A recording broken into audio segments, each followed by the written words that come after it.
I'm probably going to sound a little hoarse today. My throat's still kind of going from working at a convention all weekend. As those of you who pay attention know, I work at Geek.Kon during the weekends. In particular, the weekend that we actually have stuff. Throughout the year, I try to help plan one of the 3 viewing rooms there. And this thing is way up kilter. Sorry, having to replace the tripod and camera back where it usually is when it's been gone all weekend. Just had a tickle in the throat. But anyway, had a pretty good weekend. No major problems. We did forget the audio for AK from the internet. We'll try to remember that next time. Also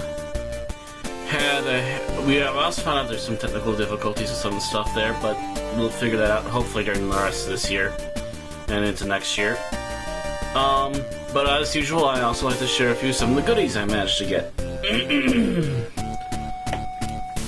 The first one I got here is from Anime Fast Food. They have a huge placement. I think it's at least 5 or 6 tables long. They do foreign and local NES games, Super Nintendo games, 3DS, regular DS, PlayStation 2, I think there's a couple PlayStation 1 games, I think there's a few N64s, DVDs, and manga.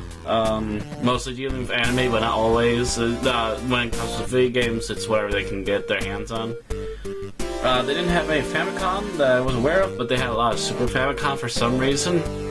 I can't use it with my late Super Nintendo, not like I can plug it in right now anyway, since it's missing the cables that are meant to go to the TV, and I don't think it does AVI, at least not the last time I looked. You have to have a special AVI plug-in for that. Anyway, searching through their NES collection, and I managed to find this little baby for $20. Still looks to be in pretty good condition. The sticker at least looks fresh and nice. Also looks like if I open this up the right way, I should still be able to reseal it up back in the same plastic packaging. So is that not too rough of it? Yeah, that slid right out. So here it is. There's a little bit of smudging, like there might have been some cleaning done. A little dusty though.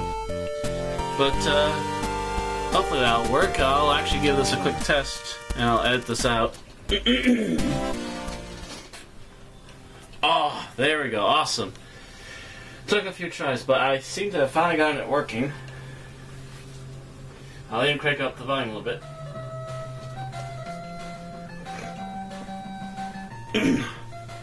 Yeah, can't wait to play this a little bit again. I've never actually owned a hard copy of Double Dragon before. At least not the original for NES, so that should be pretty fun to get through. I have been off and on practicing on it a little bit, but I've never actually beaten the original. Now I own it, now I can actually do it. So, gonna be getting into that pretty quick here. So other than Double Dragon here, I also got an interesting little box set of figures. I must say they're about 3 inches tall. One of them is a special Ultraman Gaina S figure.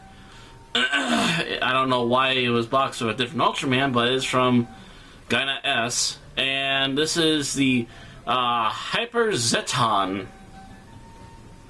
He was featured in episode 14, apparently.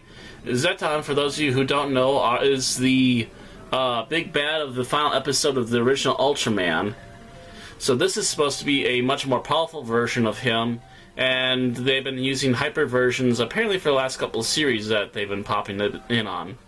So, cool. I got a bigger, badder version of the guy who defeated the original Ultraman. And this is why I don't know why he is boxed with him. Maybe he appeared with him later. I'm not seeing anything about that. Yeah, I'm not even doing all the checking, and I'm not really seeing anything about it, but I guess he must have made a guest appearance or something, I don't know, but he was also boxed with Ultra Zero, the son of Ultra 7. So, one of the more recent ones, I believe there's only been like X and a couple of other Ultraman since Zero here.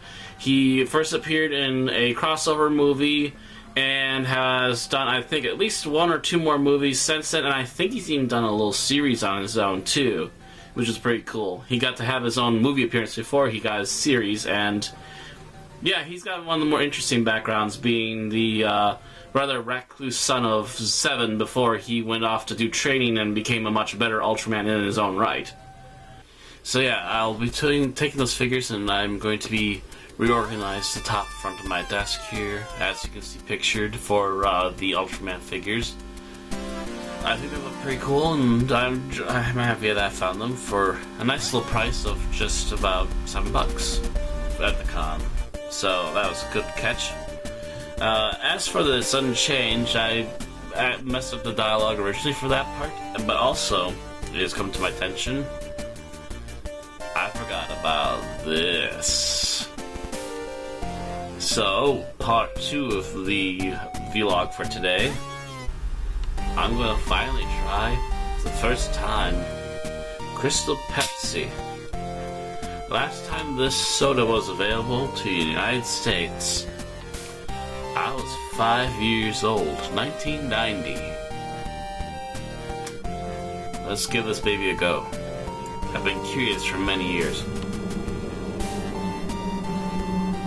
It kind of smells like a cola.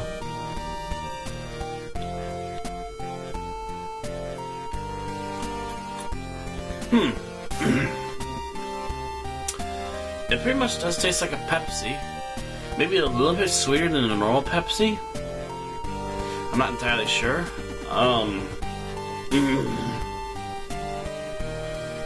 Yeah, that's actually pretty good. Right on.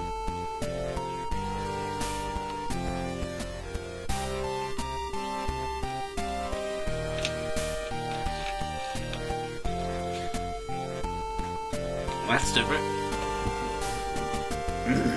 Basically, it tastes like a Pepsi. But I guess it's made more or less the same way as regular Pepsi is even made now, so I don't know. Interesting. Interesting how they made a clear soda that tastes pretty much just like a Pepsi, just a little bit sweeter. Which I'm completely fine with. People may hate me for it, but I do prefer the Pepsi flavor over the Coca-Cola flavor.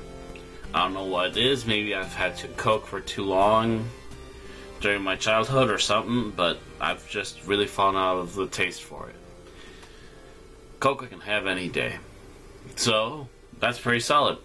I'll thank you all for watching. I hope you enjoyed, and I'll see you all next time.